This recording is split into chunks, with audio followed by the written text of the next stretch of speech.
Good morning. आज हम class 11th biology subject में के फर्स्ट चैप्टर बायोलॉजिकल क्लासिफिकेशंस के बारे में देखेंगे। What is biological classification? Biological classification की आवश्यकता क्यों पड़ी? तो सबसे पहले तो हम ये देखेंगे कि व्हाट इज बायोलॉजी, है ना। What is biology? तो as we all know that what is the meaning of the bio. Bio का मतलब होता है लाइफ। बायो का मतलब होता है लाइफ। एंड लॉजी, लॉजी का लॉगस, लॉगस का मतलब होता है टू स्टडी, है ना। क्या होगा? To study. So the meaning of biology is to study of the life, life की स्टडी करना। अब इसके बाद अगर हम देखते हैं बायोलॉजिकल क्लासिफिकेशन के बारे में, तो हमारा जो अर्थ है ना, हमारा जो अर्थ है, इस अर्थ पर डाइवर्सिटी, इस अर्थ पर डाइवर्सिटी ऑफ लाइफ बहुत ज़्यादा है। जीवों में जो विविधताएं हैं, जीवों में जो विविधताएं, विभिन्नताएं हैं, बहुत ज़्यादा है। तो हर एक ऑर्गेनिजम्स की अगर हम बात करें, अलग अलग स्टडी करें, तो ये किसी भी साइंटिस्ट के लिए क्या होगा, बहुत ही टफ काम होगा। तो फॉर एग्जांपल जैसे मान लो हमारे पास यहाँ पे सिंपली ही हमारे पास यहाँ पे 6 ऑर्गेनिजम्स है ना। ABCDEF, है ना। यहाँ पे 6 ऑर्गेनिजम्स, तो इन सब की हम अलग अलग स्टडी करना के बजाय, अगर मान लो इसमें 10 कैरेक्टर्स सेम है, इसमें भी 10 कैरेक्टर्स सेम है, इसमें 10 कैरेक्टर सेम है, इसमें 15, इसमें 15 और इसमें 15, तो इन ये जो 3 ऑर्गेनिजम्स है, इनको हम ग्रुप 2 में रख सकते हैं और इन 3 ऑर्गेनिजम्स को हम ग्रुप 1 में रख सकते हैं, है ना। ये तो एक सिंपल सा, मैंने सिर्फ 6 ऑर्गेनिजम्स का ही एक एग्जांपल दिया है। पर हमारे जो अर्थ है ना, हमारा जो अर्थ है उस पे अभी तक, हमारे जो अर्थ है उसमें अभी तक आपका 1.7 मिलियंस, है ना, 1.7 मिलियंस ऑर्गेनिजम्स खोजे जा चुके हैं, 1.7 मिलियंस ऑर्गेनिजम्स खोजे जा चुके हैं। और अभी तक ऐसे बहुत से ऑर्गेनिजम्स हैं जिनकी खोज नहीं हो पाई है। तो इन सभी कार्यों को करने के लिए, है ना, इन सभी कार्यों को करने के लिए, सभी पर रिसर्च और अदर्स चीज़ें करने के लिए बायोलॉजिकल क्लासिफिकेशन करना मस्ट है, ताकि चीज़ों को ऑर्गेनाइज तरीके से, सिस्टमेटिक तरीके से रखा जा सके। ठीक है। तो the scientific procedure of arranging organisms and into hierarchical groups and subgroups based on similarity, differences and evolutionary relationship। अब अगर बात करें हिस्ट्री ऑफ बायोलॉजिकल क्लासिफिकेशन की, है ना, कि हिस्ट्री ऑफ बायोलॉजिकल क्लासिफिकेशन, तो बायोलॉजिकल क्लासिफिकेशन की हिस्ट्री भी उतनी ही पुरानी है जितनी की ह्यूमन सिविलाइजेशन। इस कार्य में सबसे पहले, अगर बायोलॉजिकल क्लासिफिकेशन की बात करें, तो सबसे पहले इसमें 2 साइंटिस्ट इन्वॉल्व थे। एक तो हिप्पोक्रेट्स थे, सेकेंड एरिस्टोटल थे। तो हिप्पोक्रेट्स थे, इन्हें फादर ऑफ मेडिसिन भी कहा जाता है। और अगर हम बात करें एरिस्टोटल की, तो सबसे पहले ये दोनों जो साइंटिस्ट थे, है ना, इन्होंने ही सबसे पहला प्रयास किया किसी भी ऑर्गेनिज्म को क्लासिफाई करने का, वो भी सिस्टमेटिक तरीके से।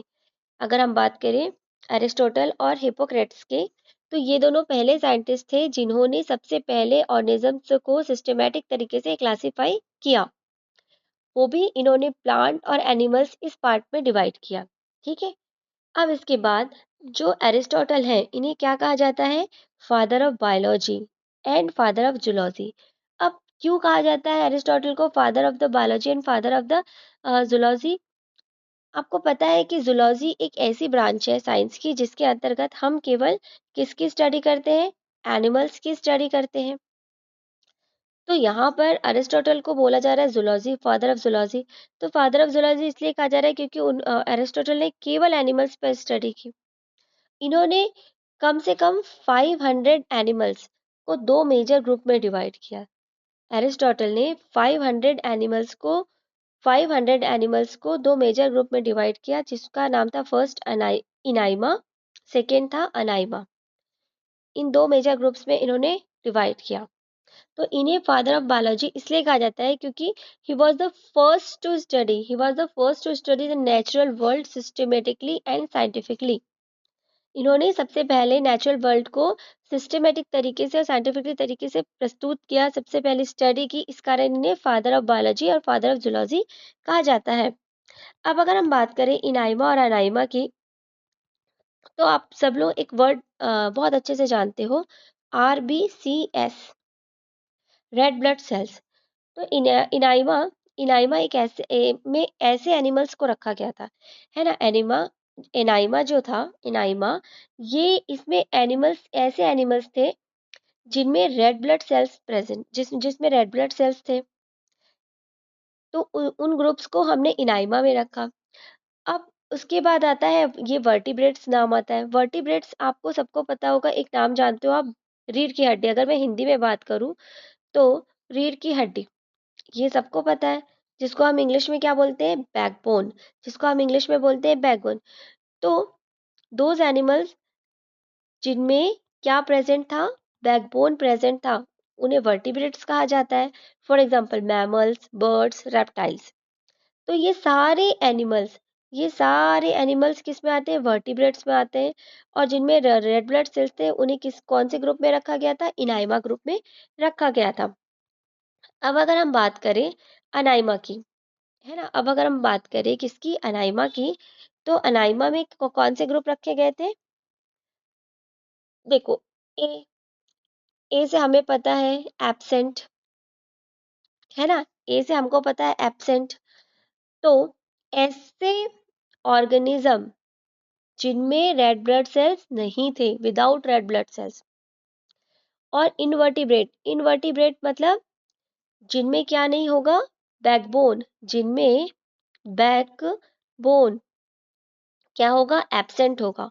जिनमें बैकबोन एब्सेंट होगा उन्हें क्या कहा जाता है, इनवर्टिब्रेट। तो ये जिनमें रेड ब्लड सेल्स नहीं थे और बैकबोन नहीं था, तो उसी की कौन से ग्रुप में रखा गया, अनाइमा ग्रुप में रखा गया। ठीक है। अब अगर हम इनवर्टिब्रेट के एग्जांपल्स की बात करें तो इसमें आ जाएगा आपका क्रिएचर्स, आपके जो वर्म्स होते हैं, इंसेक्ट्स होते हैं, ये सारे इनवर्टिब्रेट्स में आते हैं। अब हम बात करेंगे थियोफ्रास्टस की। तो ये जो थियोफ्रास्टस थे, आपको पता है इनको हम फादर ऑफ बॉटनी कहते हैं, है ना। थियोफ्रास्टस की बात करें तो थियोफ्रास्टस फादर ऑफ बॉटनी है। तो इन्हें फादर ऑफ बॉटनी क्यों कहा जाता है, क्योंकि इन्होंने 480 प्लांट्स, आपको भी पता है कि जो बॉटनी है, बॉटनी साइंस की एक ऐसी ब्रांच है जिसमें हम केवल किसकी स्टडी करते हैं, जिसमें हम केवल प्लांट्स की स्टडी करते हैं, है ना। थियोफ्रास्टस एक ऐसी ब्रांच, मतलब थियोफ्रास्टस ने केवल 480 प्लांट्स की स्टडी की थी। और इन्हीं सी कारण इनके वर्क के लिए जो इन्होंने प्लांट्स को 4 कैटेगरी में डिवाइड किया, है ना। जो प्लांट्स को इन्होंने 4 कैटेगरीज में डिवाइड किया, हर्ब, श्रब, ट्री और अंडर श्रब। इनके इस कार्य के लिए ही इन्हें क्या कहा जाता है, फादर ऑफ बॉटनी कहा जाता है, फादर ऑफ बॉटनी कहा जाता है।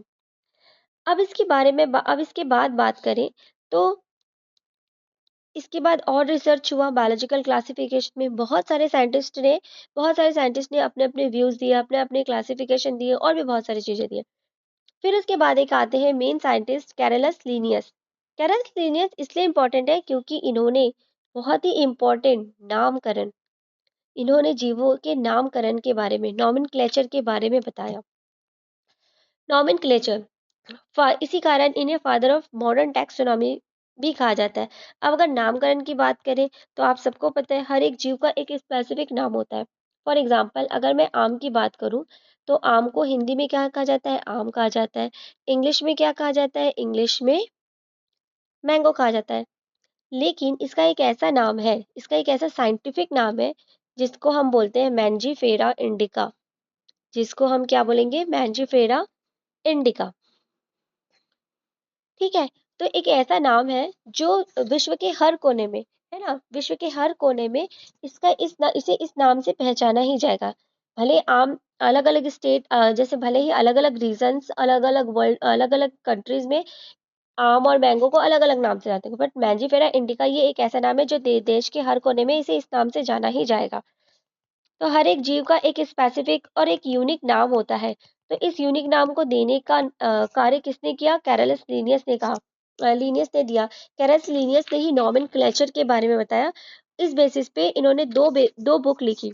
इसी कारण इन्हें फादर ऑफ मॉडर्न टैक्सोनॉमी कहा जाता है, क्योंकि इन्होंने दो बुक्स प्रेजेंट की। दो बुक कौन कौन सी दी, एक तो सिस्टेमा नेचुरी और सेकेंड स्पीसीज प्लांटेरम। सिस्टेमा नेचुरी में इन्होंने 4200 स्पीसीज ऑफ एनिमल्स के बारे में बताया। है ना। सिस्टेमा नेचुरी में इन्होंने केवल एनिमल्स के बारे में बताया, जिसमें क्लास, फाइलम, जीनस, स्पीसीज अगर आपको याद हो तो इन सारी चीज़ों के बारे में बताया गया। उसके बारे में उसके बाद आएगा प्लांटेरम। प्लांटेरम आएगा आपका ये स्पीसीज, कितने प्लांट की 5900 स्पीसीज के बारे में बताया गया। लिनियस इसलिए फेमस अपने बायोनॉमिनल नॉमेनक्लेचर के कारण काफ़ी फेमस हुए, और क्योंकि उन्होंने प्लांट और एनिमल्स को एक स्पेसिफिक नेम के बारे में बताया। तो यहाँ पे हमारा बायोलॉजिकल क्लासिफिकेशन के बारे में एक छोटा सा टॉपिक कंप्लीट होता है। Thank you.